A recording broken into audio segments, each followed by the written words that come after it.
Shalom, selamat malam semuanya. Pada ngantuk ya.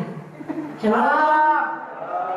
Ke nama Tuhan, bersyukur kepada Tuhan. Tuhan memberikan kami kesempatan. Tuhan memberikan saya kesempatan malam hari ini untuk berdiri dan berterima kasih lewat hambanya pengurus dewasa muda untuk memberikan kesempatan kepada saya malam hari ini untuk menyampaikan firman Tuhan kepada saudara-saudara seiman semua. Biasanya kan kalau mengundang pembicara kan namanya pembicaranya tamu dari luar, ini tamu dari dalam, ya. Udah nggak asing lagi kan? Udah kenal dengan saya?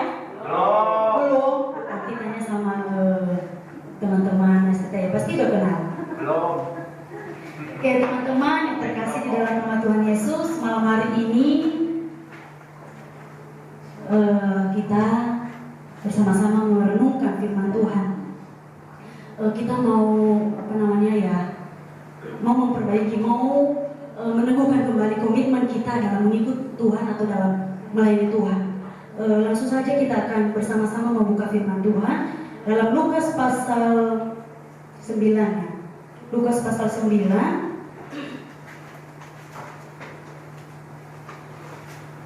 Lukas pasal 9 ayat 57 sampai 62 tentang hal mengikut Yesus. Lukas pasal 9 ayat 57 sampai 62 hal mengikut Yesus. Sudah dapat semua? Kita dapat baca bersama-sama atau secara bergantian. Saya yang pertama dan teman-teman seterusnya. Hal mengikut Yesus. Ketika Yesus dan murid-muridnya melanjutkan perjalanan mereka, berkatalah seorang di tengah jalan kepada Yesus, "Aku akan mengikut engkau kemana saja engkau pergi." Yesus berkata kepadanya, "Serigala mempunyai liang dan burung mempunyai sarang, tetapi manusia tidak mempunyai tempat untuk meletakkan kepalanya." Lalu ia berkata kepada seorang lain, "Ikutlah aku." Tetapi orang itu berkata, "Izinkanlah aku pergi dahulu menguburkan bapakku." Tapi Yesus berkata kepadanya, "Biarlah orang matimu bertambah mati, tetapi engkau pergilah dan beritakanlah kerajaan Allah di mana-mana." Dan seorang lain lagi berkata, "Aku akan mengikut engkau Tuhan, tetapi izinkanlah aku pamitan dahulu dengan keluargaku." Sama-sama. Tetapi Yesus berkata, "Setiap orang yang siap untuk membajak tetapi menoleh ke belakang tidak layak untuk kerajaan Allah." Terima kasih buat teman-teman yang boleh bekerjasama dengan saya untuk membaca dan merenungkan firman Tuhan pada malam hari ini. Teman-teman yang terkasih di dalam nama Tuhan Yesus, mungkin ini tidak asing lagi ya. Agak ini juga sih ya, menyampaikan firman Tuhan di tengah-tengah teman-teman semua, karena saya berada di posisi tengah.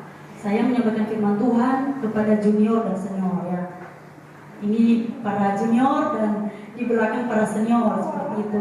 Agak bingung juga gitu loh ya. Ya mungkin teman-teman mungkin lebih memahami, lebih mendalami lagi yang kita akan renungkan bersama-sama. Tetapi malam hari ini saya mau kita semua yang hadir pada malam hari ini kita belajar bersama-sama dan firman Tuhan yang akan kita renungkan.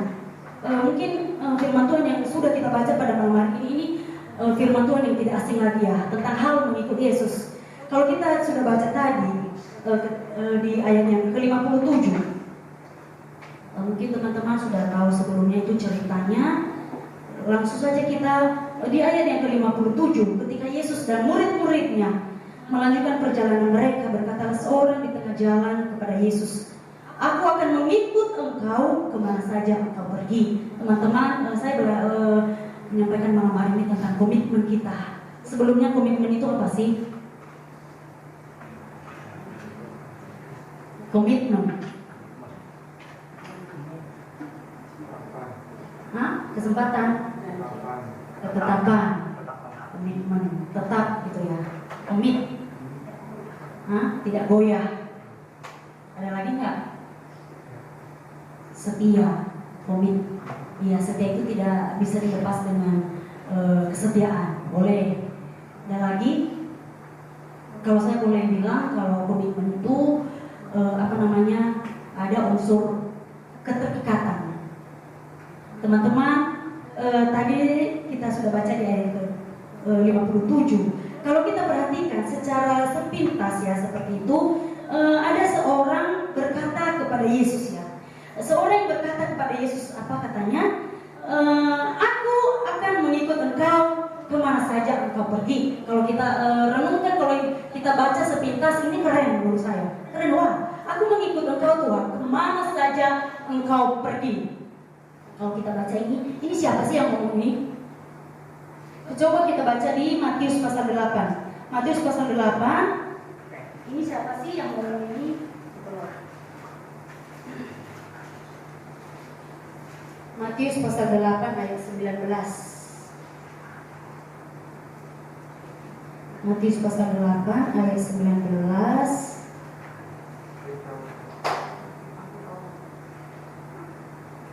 Nah, ayat 20 coba baca. Ayat 20 ya. Matius pasal 8 ayat 19.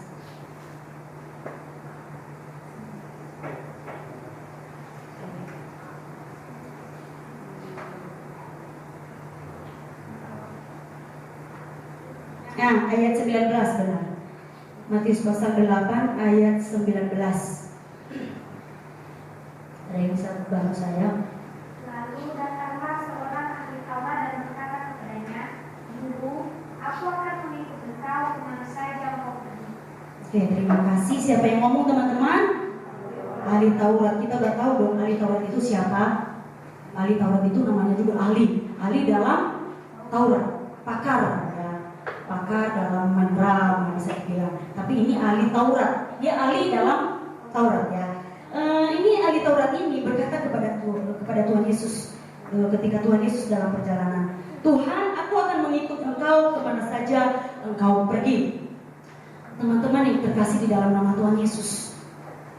Tuhan, jawab Tuhan apa kepada orang ahli Taurat ini? Serigala mempunyai, ayat yang 58, serigala mempunyai liang dan burung mempunyai sarang, tetapi anak manusia tidak mempunyai tempat untuk meletakkan kepalanya. Teman-teman yang terkasih di dalam nama Tuhan Yesus, tadi seperti yang saya bilang, kalau kita baca sepintas, orang ini keren. Tuhan, aku akan mengikut engkau kemana saja engkau pergi. Tetapi sebenarnya teman-teman, kalau kita perhatikan dengan jawaban Tuhan, sebenarnya ada motivasi di balik bisa dibilang keputusan yang diambil ahli Taurat ini. Ada motivasi yang lain. Ada niat, yaitu dia namanya ahli Taurat kan. Ahli Taurat itu seperti yang kita sudah baca sebelumnya kan. Ahli Taurat itu pengen terkenal, pengen punya posisi.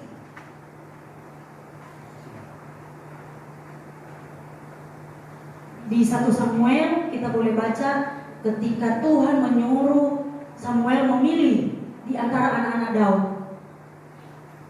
Tuhan tidak memilih di antara anak-anak Daud, bukan ya anak-anak Daud, anak-anak Saul ya. Anak-anak Isai ya. Atau kita boleh baca deh di 1 Samuel pasal 16 biar saya jangan ngada-ngada gitu loh. Bilangan pasal 16 ya.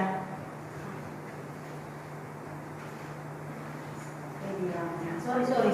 1 Samuel pasal 16. 1 Samuel pasal 16 ayat 7 ya. Kita boleh baca di sini, coba perhatikan. 1 Samuel pasal 16 ayat 7. Tetapi berfirmanlah Tuhan kepada Samuel, janganlah pandang parasnya atau perawakan yang tinggi, sebab aku telah menolaknya. Bukan yang dilihat manusia, yang dilihat Allah. Manusia melihat apa yang di depan mata, tetapi Tuhan melihat hati. Tetapi Tuhan melihat hati. Ini saya tekankan, Tuhan melihat hati. Teman-teman yang terkasih di dalam nama Tuhan Yesus, dari jawaban Tuhan Yesus, serigala mempunyai liang, burung mempunyai sarang, tetapi anak manusia tidak punya tempat untuk meletakkan kepalanya. Kita ketahui di sini Tuhan mengetahui apa yang ada atau apa yang menjadi motivasi ahli Taurat ini. Kalau kita baca, kita renungkan atau kita cari maksudnya apa sih ahli Taurat? Biasanya seorang yang pengen terkenal, pengen punya posisi. Kita bisa melihat di sini, kenapa sih dia ngomong seperti ini? Tuhan, aku akan mengikut engkau kemana saja engkau pergi. Teman-teman yang terkasih di dalam nama Tuhan Yesus, sebelumnya ahli-ahli Taurat ini dia melihat ketika Tuhan Yesus memberikan 5.000 orang hanya dengan 5 roti dan 2 ikan. Itu luar biasa. Dan itu saya yakin ahli Taurat ini melihat hal itu. Wow, berarti kalau mengikut Tuhan, keren dong. Kalau mengikut Tuhan, kebutuhan tercukupi dong. Dan sebelumnya ketika Tuhan Yesus melakukan mukjizat, kata ahli Taurat lagi berpikir, oh kalau mengikut Tuhan, berarti Tuhan menjamin kesehatan, Tuhan menjamin kenyamanan, Tuhan menjamin ada kekuatan. Tetapi apa jawaban Tuhan? Apa serigala mempunyai liang, sarang mempunyai, burung mempunyai sarang, dan tetapi anak manusia tidak memiliki tempat untuk meletakkan kepalanya. Jadi maksudnya apa teman-teman? Tuhan Yesus menyadarkan ini ahli Taurat bahwa mengikut Tuhan itu Tuhan tidak menjamin kenyamanan. Amin. Satu hal yang kita belajar pada malam hari ini, bahwa ketika saya percaya kita semua di sini bukan hanya sekedar kita pengikut loh, sebenarnya bukan hanya follow lagi, bukan, tetapi semua adalah pelayan-pelayan Tuhan. Ketika kita melayani Tuhan, Tuhan tidak menjamin kita ketika kita sudah melayani, Tuhan pakai kita dengan hebat dan luar biasa, itu Tuhan menjamin kita kemewahan, kesehatan, kebutuhan kita tercukupi. No, Tuhan menyadarkan ahli Taurat ini bahwa mengikut Tuhan itu tidak ada kenyamanan. Tuhan tidak menjanjikan kenyamanan. Meletakkan kepalanya saja tidak ada. Artinya ya Tuhan menyadarkan kita juga malam hari ini bahwa mengikut Tuhan itu ya tidak enak. Ada pergumulan, ada permasalahan. Kalau misalnya kita setia beribadah, setia melayani Tuhan, tetapi Tuhan memberikan kita kesehatan, itu hanya bonus dari Tuhan, bersyukur. Tetapi kalau misalnya kita ke belanja di Indomaret atau di Lokasari, selalu ada bonus nggak? Ada diskon gitu. Kadang ada ya, tapi kalau misalnya tiap hari kita ke ini, kita tungguin terus, kadang ada bonus, kadang kapan ada kapan ada diskon seperti itu tiap hari. Kadang-kadang ada emang, tetapi nggak setiap hari. Artinya ya ada harga yang kita bayar gitu loh. Artinya ketika kita mengikut Tuhan, ada harga yang harus kita bayar. Ketika kita sakit, ketika kita ada pergumulan hidup, ada permasalahan, itu karena Tuhan tidak menjanjikan itu kita nyaman-nyaman aja dalam melayani Tuhan. Jangan salah motivasi kita. Terkadang banyak kita atau orang-orang yang sudah percaya kepada Tuhan, bahwa ketika dia mengikut Tuhan, ketika dia sudah melayani Tuhan, berarti hidupnya nyaman, hidupnya diberkati, hidupnya sehat, hidupnya tetap eksis seperti itu. Kalau Tuhan tidak menjanjikan itu loh.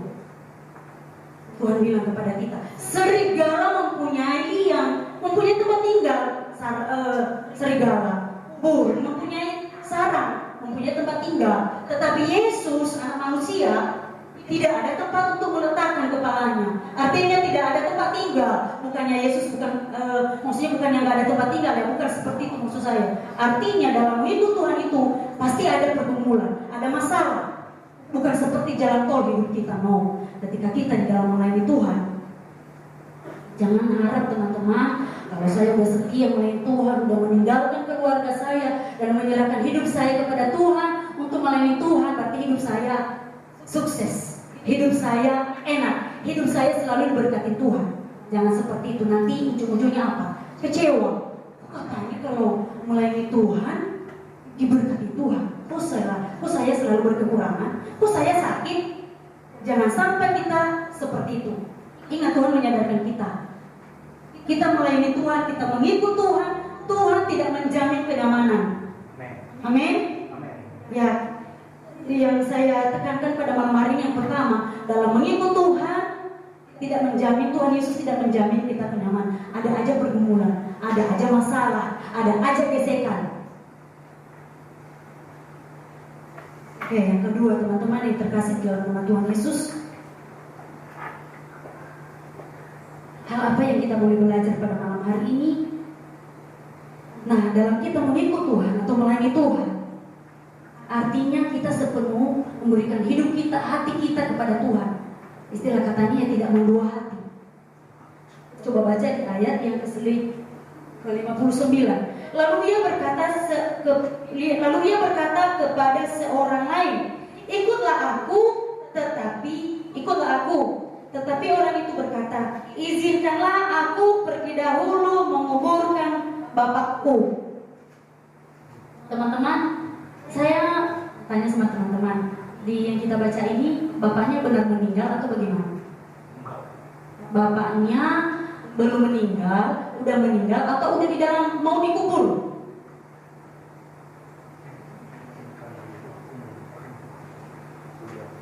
Lalu teman-teman gimana? Kayak belum meninggal ya. Kayaknya Kalau sekarang pasti dong. paling sekarang.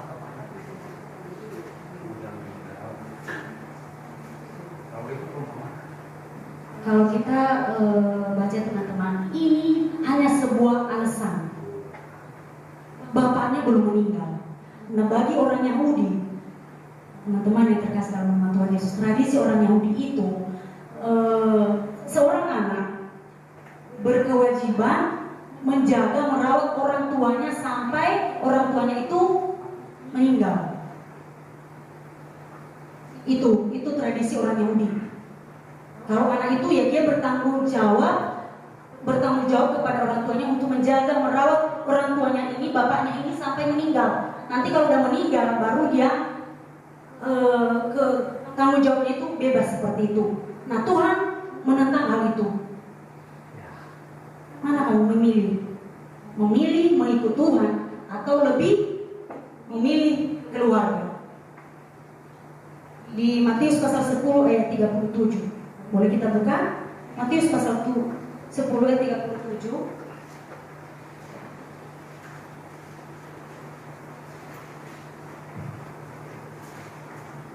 Matius pasal 10 ayat 37, firman Tuhan mengatakan, barang siapa mengasihi bapa atau ibunya lebih daripadaku, ia tidak layak bagiku. Nah, firman Tuhan. Dan barang siapa mengasihi anaknya laki-laki atau perempuan lebih daripadaku, ia tidak layak bagiku. Firman Tuhan malam hari ini. Gak gampang ya teman-teman mengikut Tuhannya. Terkadang banyak kita ya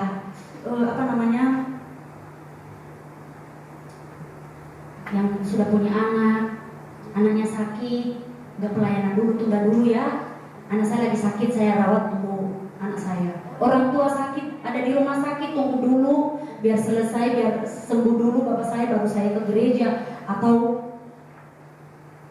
melayani Tuhan. Tuhan mengatakan kepada kita malam hari ini, jelas-jelas firman Tuhan ini berkata, barang siapa lebih mengasihi bapak atau ibunya daripadaku, ia tidak layak kepada Tuhan. Coba kita koreksi teman-teman, komitmen kita kepada Tuhan. Apakah kita lebih mementingkan kepentingan keluarga kita, atau seperti yang saya bilang tadi, lebih mementingkan tradisi kita, atau lebih mementingkan kepentingan Tuhan? Kalau saya boleh cerita, sebenarnya kemarin yang waktu CV dalam konteks seperti itu untuk bawa firman Tuhan, sebenarnya dilema juga seperti itu. Kenapa dilema? Minggu-minggu ini kita itu yang 6 orang ya dalam proses perjuangan seperti itu ya. Teman-teman yang 5 orang dalam proses perjuangan menyelesaikan skripsi mereka. Saya tesis karena tanggal 2 udah dikumpulkan semua. Dan itu menurut saya ya penuh perjuangan seperti itu ya. Dan itu bagi saya, karena saya tipe orangnya fokus ya. Nah, saya memilih ini. Kalau mau bawa firman Tuhan ya pasti ada persiapan dong. Masa kita nggak baca, kita persiapkan mental. Saya sampai tanya waktu seperti itu, kok masa si Fidel nyuruh saya bawa firman Tuhan? Kan saya udah lama nggak dewasa muda. Saya berharap tuh bilang, ya kalau kamu nggak mau, kalau kamu nggak bisa ya nggak usah. Ternyata ya nggak apa-apa jawabannya. Ya ampun, saya berharap malah ya kalau kamu nggak bisa nggak usah seperti itu. Saya berharap seperti itu. Tapi ternyata kenyataannya bilang ya nggak apa-apa. Saya diem deh. Saya udah nggak bisa ngapa-ngapain. Apalagi kata Ci Fidel kan bilang nggak ada lagi cadangan. Sebenarnya sih dalam hati masa sih nggak ada. Para senior banyak begitu masa nggak ada. Ya seperti itu ya. Cuman berpikir dalam hati lagi, ini dilema. Lebih saya mengutamakan ini kepentingan pribadi saya untuk ke depan, atau ini untuk melayani Tuhan ya, untuk bawa firman Tuhan. Jadi ya sambil keputusan ketika Fidel bilang ya udah saya okein aja seperti itu. Sebenarnya ya emang benar-benar dilema seperti itu karena udah waktunya juga udah mepet ya. Seperti yang bulan-bulan yang lalu juga seperti itu ya di kaum wanita. Pas ujian hari itu disuruh juga untuk bawa firman Tuhan. Aduh kayaknya ini banget gitu loh. Kayaknya bisa jatuh, bisa berhenti sebentar ya. Memang seperti itu. Kenapa sering kali gitu ya dikasih dilema dalam melayani Tuhan. Sering banget benar. Sering kali seperti itu. Tapi kembali pada komitmen kita, kembali kepada pilihan kita. Kita memilih kepentingan kita, kepentingan keluarga kita, kepentingan pribadi kita, atau lebih kepentingan Tuhan. Ingat, kita tidak layak bagi Tuhan. Kita tidak layak kepada Tuhan kalau lebih mementingkan kepentingan kita daripada kepentingan Tuhan. Coba baca di Matius pasal 6 ayat 24. Matius pasal 6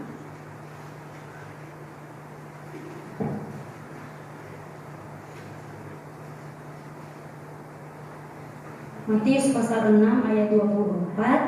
Tak seorang pun dapat mengabdi kepada dua tuan, karena jika demikian ia akan membenci yang seorang dan mengasihi yang lain, atau ia akan setia kepada yang seorang dan tidak mengindahkan yang lain. Kamu tidak dapat mengabdi kepada Allah dan kepada Mammon. Artinya teman-teman, kita itu Tuhan mau biar kita itu ya jangan mendua hati, benar-benar kita lebih mementingkan kepentingan Tuhan, pelayanan kita daripada kepentingan pribadi kita. Kita itu nggak bisa mungkin teman-teman pernah merasakan ya, orang yang misalnya kalau dalam pacaran orang yang mendua hati pasti nggak akan tenang, benar nggak? Nggak akan tenang hidupnya, benar. Apalagi kalau misalnya sama-sama pacarnya itu bareng maksudnya misalnya satu gereja, pacarnya ada 2 orang, pasti hidupnya itu nggak akan tenang. Yang satu nanti kalau saya ngobrol yang satu lihatin nggak, tahu nggak gitu loh. Pasti hatinya nggak tenang, hidupnya nggak tenang. Sama. Kalau kita mendua kepada Tuhan, pasti hidup kita nggak tenang. Kita diberikan pilihan. Kita memilih untuk kepentingan pribadi kita atau memilih keuntungan kita daripada memilih kepentingan Tuhan. Hidup ini pilihan, kasih kembali kepada kita pilihan. Tapi firman Tuhan mengatakan kepada kita, walaupun dikasih pilihan kepada kita, ingat, kalau kita lebih mengasihi apapun yang ada di dunia ini, kenapa sih sampai dibilang firman Tuhan itu sampai di bawah perumpamaan itu bapaknya? Karena apa? Yang terkadang yang sering menghalangi kita untuk mengikut Tuhan atau melayani Tuhan itu ya keluarga kita, kepentingan kita. Itu yang sering banget yang menghalangi kita, orang di sekeliling kita, orang yang kita kasihi, keluarga kita, bapak kita, orang tua kita, anak kita, orang yang kita cintai, itu yang sering menghalangi kita untuk kita melayani Tuhan. Artinya di sini kenapa disebut bapaknya ya, orang yang dekat gitu, orang yang dekat dengan kita. Itu yang sering menghalangi kita untuk melayani Tuhan. Karena Tuhan mengatakan kepada kita malam hari ini, teman-teman, mengikut Tuhan berarti, atau melayani Tuhan berarti menyerahkan hidup kita sepenuhnya kepada Tuhan, tidak menduakan Tuhan dalam kehidupan kita, lebih mementingkan kepentingan Tuhan daripada kepentingan diri kita sendiri. Yang ketiga, kita boleh baca dan lakukan kembali firman Tuhan. Mengikut Tuhan berarti tidak menoleh ke belakang. Mengikut Tuhan tidak menoleh ke belakang. Terlalu sering kita teman-teman katanya kalau mengikut Tuhan atau melayani Tuhan, kita diberkati Tuhan. Kok seperti ini sekarang? Kok dulu saya waktu sebelum pandemi saya diberkati Tuhan, ya berkecukupan. Kok sekarang saya udah setia kepada Tuhan, kok terbalik? Masih mengingat-ingat yang di belakang, seperti orang-orang Israel di dalam bilangan itu. Mereka udah dibawa keluar dari perbudakan oleh Tuhan. Mereka masih mengingat-ingat makanan tuh yang enak-enak di Mesir. Padahal mereka nggak tahu, walaupun ada makanan enak di Mesir, tetapi mereka masih dalam perbudakan. Mereka nggak ngerti bahwa mereka sudah dibebaskan dari perbudakan itu. Tapi karena dasar yang tegar teguh seperti itu, mereka masih mengingat-ingat yang masa-masa lalu seperti itu. Seperti tadi pujian kita kan, yang lagu berlari itu. Saya melupakan apa yang di belakangku dan berlari menuju harapan. Coba baca di Filipi pasal 3 ayat 13 sampai 14. Coba Grace baca Filipi pasal 3 ayat 13 sampai 14.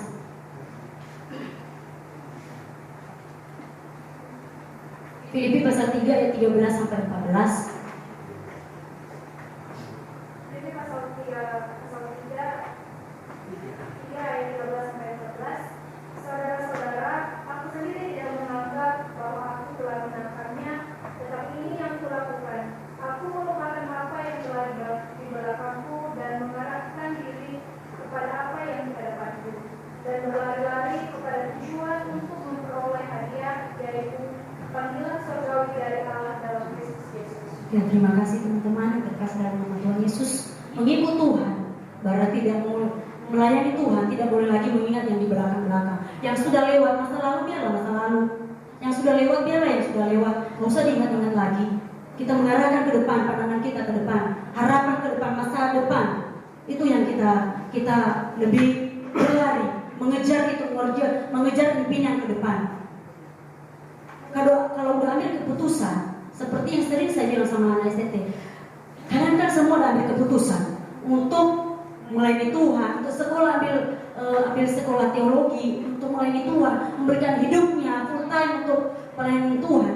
Jangan lagi mikirin ke depan keluarga dong. Kok waktu saya di rumah saya bebas, pulang malam terserah, nelpon terserah, bangun terserah saya. Bebas kan kalau waktu di rumah. Tetapi ketika udah di dalam pelayanan, mengikut Tuhan, agak di kebebasan itu agak diketat, agak di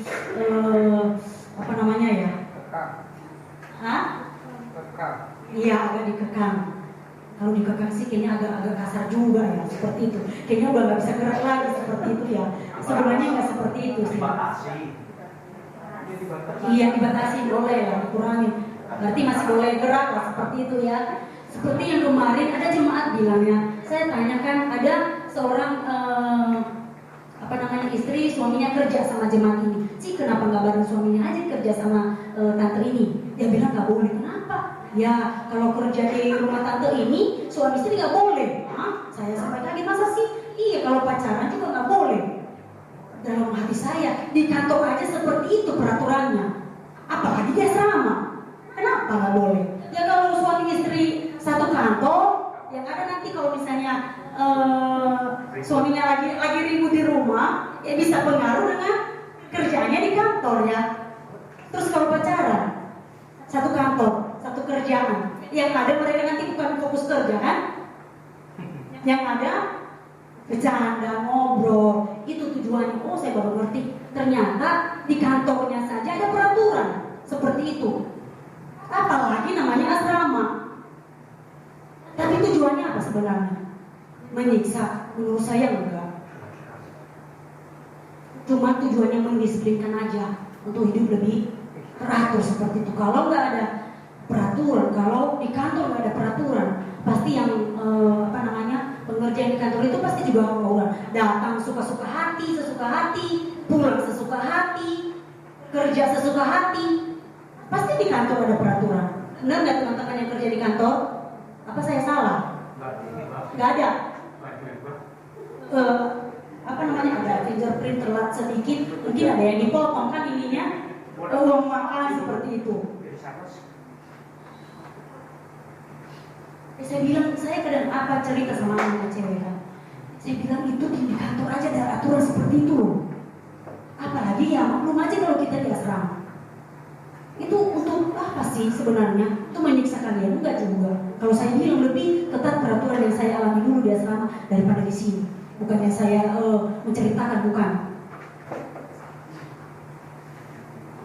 Tapi kalau saya bilang tantangan mereka lebih berat di sini. Kenapa? Karena gabung sama jemaat, ibadah, waktunya untuk belajar, untuk ujian, harus latihan. Itu tantangannya. Di sini kalau kita dulu, saya dulu ya benar-benar asrama. Jam 10 pas udah tidur semua, jam 5 udah bangun. Kalau di sini bisa jam 12 baru tidur, jam setengah 12. Nah itu yang menjadi tantangan mereka di sini. Tapi ya namanya keputusan kan, komitmen kita, belajar komitmen kan untuk melayani Tuhan. Saya sering kali bilang, kalau kalian berambil komitmennya melayani Tuhan, yang ikuti dong aturan kita di sini. Jangan pacaran ya, jangan pacaran. Untuk kebaikan kamu kan, bukan buat saya. Jangan belum waktunya nanti udah kamu nimang-nimang anak bayi kan gak enak banget. Belum waktunya, tapi udah kamu memaksa waktu yang belum tepat seperti itu. Jangan sampai apa yang menjadi pengalaman saya di asrama ya, orang yang udah melanggar peraturan dikeluarin, atau yang udah ini duluan, ya udah buru-buru menikah sana.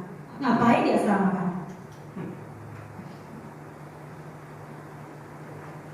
Ya benar-benar kalau udah ambil keputusan, teman-teman, kalau yang namanya keputusan itu ya ada pengorbanan lah seperti itu, ada harga yang harus dibayar.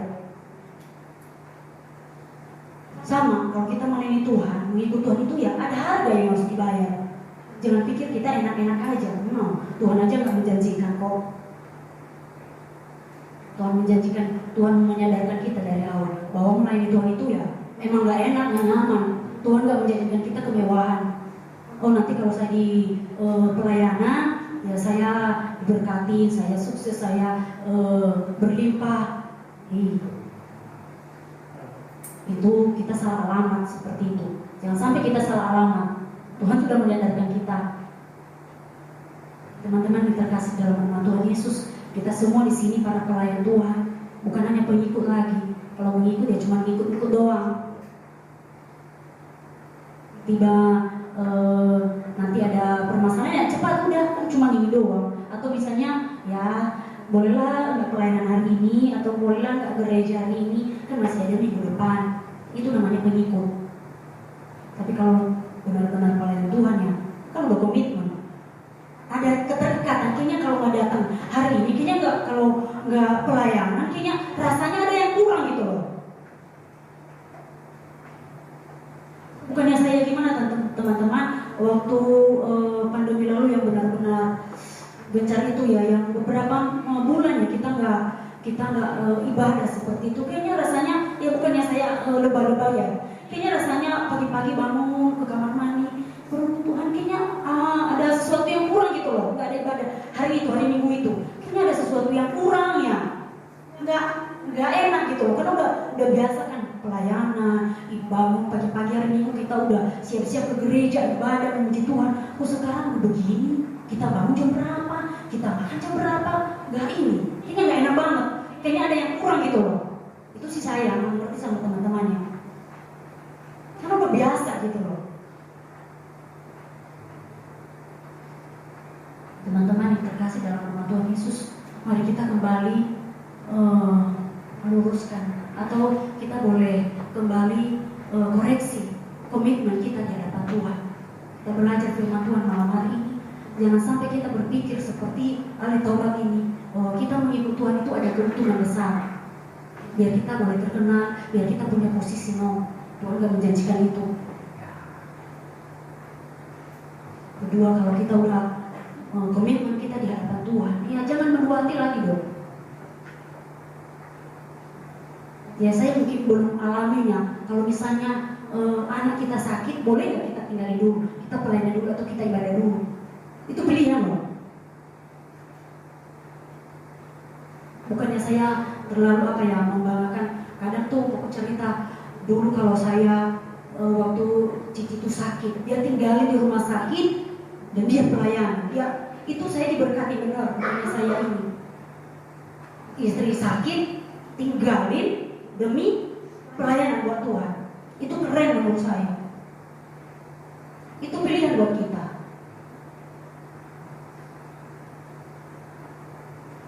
Dan itu tantangan. Mana kita pilih? Kita mengikut Tuhan, mengambil komitmen. Apa cuma komitmen doang? Ya, nggak apa-apa lah, sesekali lah. Nggak apa-apa lah, Tuhan juga tahu lah kekurangan saya, keterbatasan saya. Tuhan juga tahu lah, nggak apa-apa lah. Ingat ya, kita nggak layak. Yang ketiga, ketika kita sudah mengambil komitmen, keputusan untuk mengikut bahkan melayani Tuhan, nggak usah lagi ingat-ingat di belakang. Bagaimana kita waktu di rumah, bagaimana kita tahun-tahun yang lalu kita berlimpah-limpah, kita diberkati. Kok sekarang kayaknya seakan-akan Tuhan berpaling. Jangan seperti itu.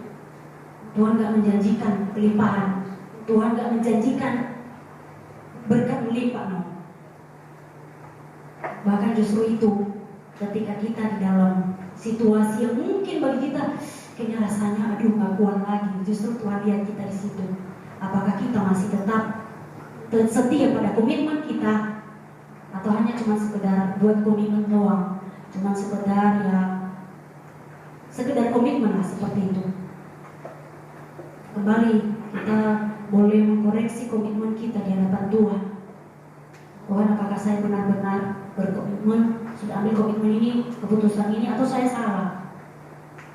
Kita yang tahu sendiri kan.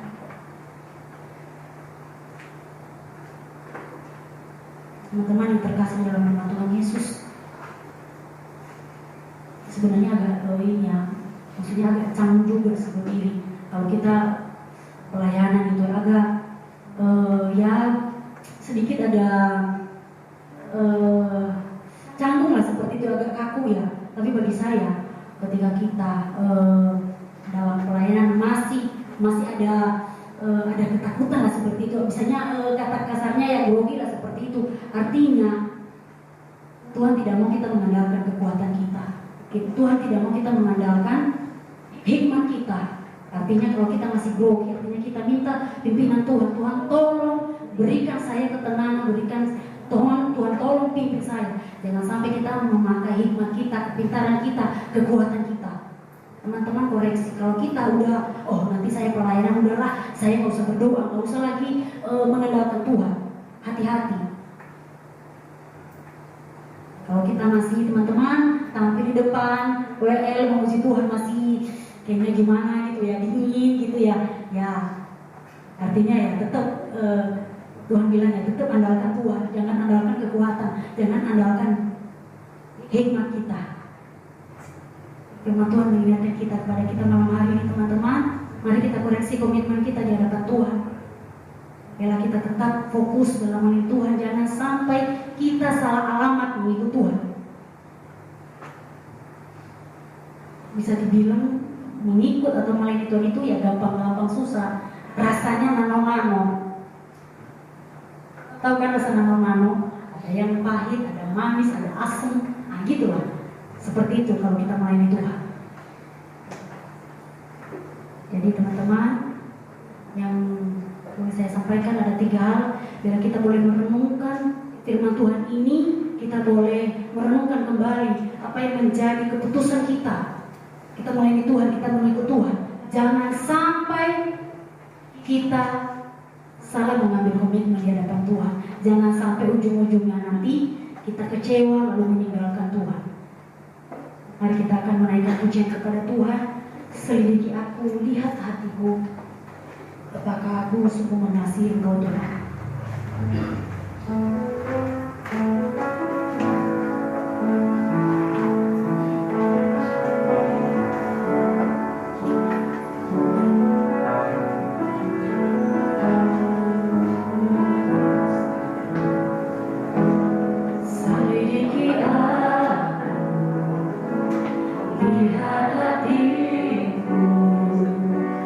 Apakah ku sungguh mengasihimu?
Bahkan benar-benar sungguh-sungguh sudah berkomitmen Tuhan mengambil keputusan untuk mengikut bahkan melayani Tuhan.